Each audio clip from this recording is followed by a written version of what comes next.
It's just a short video here. It's a little bit different. This is for anybody who may have a Dodge Charger or a Challenger. This particular one's a 2023, but I do know they make them from, I think, like 2012, maybe even before that on up. Now, what this is underneath here, there is a little plastic piece that's normally there. You can pop that out, and then if you're not able to ever shift your car in gear, that will basically put your car in neutral so you can, shift it in gear.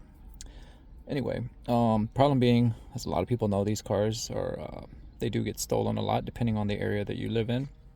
So this is not the first video. I mean, this has been out, I don't know how long this has been in existence, but this is something that I found as well, and I just wanted to share this with anybody who may have this type of vehicle. So basically, I'm gonna pop this off, and normally there's a plastic piece right here, but this right here, when you remove that plastic piece, there's a little tab there that you can pull to put your car in neutral. That's how a lot of times they're stealing cars from people's driveways without starting them up. They put them in neutral, and then they can push them away, tow them away, whatever. I mean, obviously if it's towed, it's going to get towed. Basically, this little bar here, it's a piece of metal.